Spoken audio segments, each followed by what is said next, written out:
dari Niken Dwi Ernawati. Mohon bikin video bela diri untuk perempuan agar bisa jaga diri saat pulang kerja malam hari, naik motor sendiri. Nah, saya baru saja kemarin mengalami pelecehan. Mohon tips dan sarannya untuk bisa bela diri atau mungkin senjata apa yang harus saya bawa. Saya sangat shock atas kejadian itu. Halo teman-teman, ketemu lagi dengan saya Mas Didi. Di materi video kali ini saya akan menjelaskan kepada teman-teman 4 alat yang bisa kita jadikan alternatif untuk dibawa kemana-mana sebagai peralatan self-defense atau bela diri.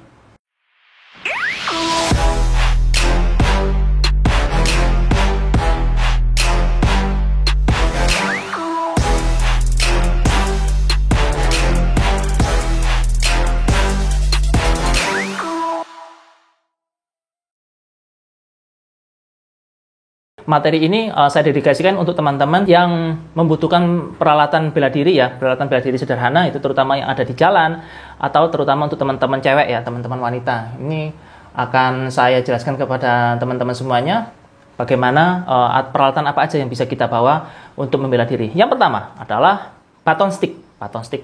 Baton stick ini adalah seperti tongkat ya, stick itu. Sticknya itu pendek tapi dia bisa dipanjangkan ya, bisa di-extend. Jadi stick ini bisa dipanjangkan, bisa dipendekkan. Ini memungkinkan kita untuk membawa kemana-mana, bisa untuk bela diri itu untuk gebuk ya, untuk memukul. Tapi ini untuk baton stick ini ada tekniknya untuk memukulnya. Jadi bukan hanya memukul. Jadi baton stick ini harus ada teknik untuk belajarnya, teknik untuk memukulnya. Jadi baton stick itu nggak harus langsung mukul ke atas teman-teman. Jadi baton stick itu untuk melukai musuh itu menyerangnya justru akan lebih mudah itu ke bagian bawah. Ke bagian bawah itu seperti bagian lutut, bagian tulang kering. Itu akan jauh lebih mudah melumpuhkan daripada kita memukul bagian atas. Nah ini banyak sekali teman-teman yang nggak ngerti. Jadi mereka itu punya baton stick, kemana-mana bawa baton stick, tapi memukulnya itu cenderung ke atas. Cenderung ke atas, memukul kan kalau ditangkis seperti ini kan masih bisa, musuhnya kan masih bisa lari, masih bisa melawan ya. Tapi kalau baton stick itu kan besi ya. Baton stick itu kan besi solid gitu ya. Kalau baton stick itu tadi kita langsung pukulkan ke area bawah seperti ke arah lutut atau tulang kering, itu musuh itu akan pasti jatuh. Ya karena tulang ketemu dengan besi itu pasti tulangnya dia akan kalah ya. Jadi baton stick itu cocok untuk teman-teman yang dia bekerja sebagai penegak hukum seperti polisi atau satpam, karena baton stick itu kebanyakan dipakai di negara-negara di Eropa atau di US. Itu mereka polisi penegak hukum kebanyakan di law enforcement ya, kebanyakan mereka sudah bawa baton stick. Nah baton stick itu akan jauh lebih efektif kalau kita mukulnya itu ke arah bawah, jadi bukan ke atas kayak membabi buta, itu bukan ya. Itu akan jauh lebih efektif kalau kita bagian latihan pukulnya ke bagian bawah. Nah ini untuk cewek kurang efektif ya, karena teman-teman cewek itu cenderung kurang bisa memahami tekniknya gitu ya. Jadi kalau untuk teman-teman cowok boleh menggunakan baton stick, tapi kalau teman-teman cewek saya rasa nggak usah ya. Nanti saya akan jelaskan ada beberapa alternatif lainnya.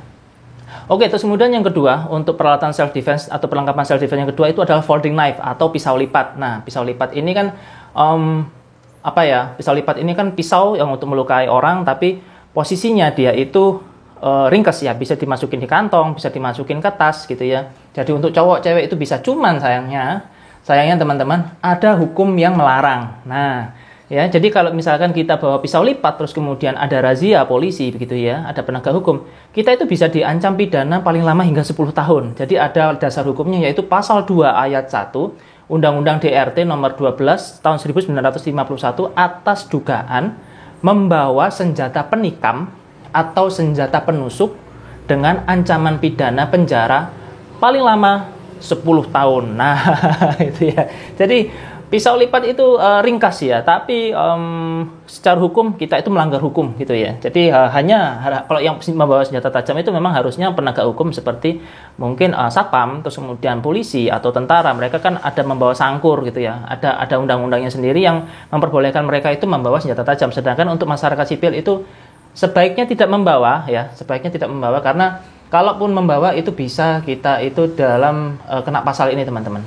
Pasal 2 ayat 1 UU DRT darurat ini kalau nggak salah, DRT darurat nomor 12 1991 atas dugaan membawa senjata penikam atau senjata penusuk ya. Ancamannya maksimalnya 10 tahun. Wah, ini lama banget ini. Terus kemudian yang ketiga adalah stun gun. stun gun. Stun gun itu adalah kayak bentuknya kayak pistol ya, tapi dia itu listrik, ada pengejutnya listrik. Nah, ini sangat efektif sebenarnya teman-teman untuk law enforcement atau penegak hukum di Eropa dan di US itu mereka sudah bawa stun gun juga. Kemana-mana mereka bawa stun gun. Ada yang bentuknya itu ditembakkan begini, ada kabelnya gitu ya. Jadi ada jarak 5 meter, 10 meter, 5 meter begitu ditembakkan. Nah, ini ada listriknya, mereka masih jarak 5 meter itu masih kena gitu ya. Ada listriknya yang disalurkan melalui kabel, melalui kawat begitu ya. Kalau di Indonesia itu jarang, jadi stun gun-nya itu harus mepet. Jadi harus ditempelkan begitu ya. Nah, kalau untuk teman-teman yang self defense ini boleh dibawa, ini cukup efektif ya digunakan. Cuman harus setiap saat beberapa waktu sekali itu harus dicas gitu ya. Harus dicas, harus dipastikan listriknya tercas dengan baik. Terus kemudian kalau yang bukan ada kabelnya atau bukan yang ada kawatnya, kita harus benar-benar nempel. Ya, kita harus benar-benar nempel. Nah, untuk cewek kalau untuk dalam self defense atau bela diri untuk benar-benar nempel dengan lawannya itu kan ada ketakutan tersendiri ya, ada tantangan tersendiri. Jadi ini memungkinkan digunakan untuk peralatan bela diri untuk teman-teman wanita, teman-teman cewek. Cuman mereka harus ada keberanian khusus untuk mendekat ya, mendekat, mepet, terus kita nyalakan untuk stun gun-nya gitu ya. Itu harus ada keberanian tersendiri dan itu jangan sampai pelakunya itu tahu, pelaku kejahatannya tahu kalau kita itu sedang mengambil stun gun-nya. Kalau nggak gitu ya pasti ditangkis, dipukul kan pasti jatuh gitu ya. Itu yang cukup tricky kalau untuk teman-teman cewek. Kalau teman-teman cowok saya rasa bisa gitu ya. Terus kemudian yang terakhir adalah ini, yang rekomendasi saya untuk teman-teman cewek adalah pepper spray. Pepper spray ini sangat ringkas ya, bentuknya kayak parfum gitu ya. Jadi kayak ini. Ini salah satu contohnya pepper spray. Ini tinggal dibuka gini aja, terus kita pencet. Ini jarak 2 meter itu masih oke. Jadi kita kotak langsung 2 meter, 1 meter, 2 meter oke. Jadi kita nggak perlu bersentuhan langsung, tidak perlu menempel langsung ke orangnya. Jadi tinggal ada jarak 1 atau 2 meter, kita semprotkan ke arah matanya, itu udah cukup kita untuk melarikan diri. Jadi menurut saya untuk teman-teman cewek ya, untuk teman-teman cewek atau cowok pun juga boleh. Untuk bisa kita itu membela diri. Membela diri itu kan bukan berarti kita harus sampai memukul lawannya itu sampai jatuh, enggak ya. Jadi membela diri itu gimana caranya supaya ketika mereka itu melakukan kejahatan, kita sudah siap, kita lawan, musuhnya jatuh atau musuhnya terdistract, kita lari gitu ya. Nah, pepper spray ini sangat efektif untuk dibawa ke siapa saja, terutama teman-teman cewek, ditaruh di tas gitu ya, taruh di kantong gitu ya. Kalau perjalanan malam gitu bawa ini, kalau misalkan ada yang macam-macam tinggal disemprotkan ke wajahnya, ke matanya, ke hidungnya, itu cukup bikin apa ya?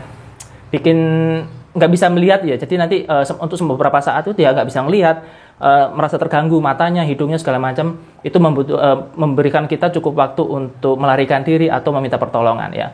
Yang paling efektif untuk teman-teman cewek terutama untuk membawa peralatan untuk self defense adalah pepper spray. Pepper spray ini cukup murah, mungkin sekitar 100 ribuan, expirednya sekitar 2 hingga 3 tahun ya, jadi bisa dibawa di tas gitu, bawa kemana-mana, dan ini aman maksudnya tidak ada hukum yang melarang ini. Jadi bisa dibawa kemana-mana. Kalau misalkan kita kena razia, terus kemudian kita ketahuan membawa pepper spray, itu nggak masalah. Ya, karena itu bukan termasuk senjata tajam, bukan termasuk senjata tumpul, ya itu nggak masalah. Jadi bawa ini kemana-mana, aman untuk teman-teman wanita, seperti itu ya. Jadi harapan saya untuk teman-teman selalu waspada di jalan, terus kemudian usahakan membawa ini ya untuk membela diri, baik itu di angkutan umum ataupun di jalan, supaya teman-teman bisa lebih aman ya. Oke teman-teman, terima kasih. Jangan lupa subscribe channel YouTube saya supaya teman-teman bisa mendapatkan berbagai macam tips tentang bela diri dan informasi olahraga. Oke teman-teman, terima kasih. Sampai jumpa di video saya yang berikutnya. Salam sehat.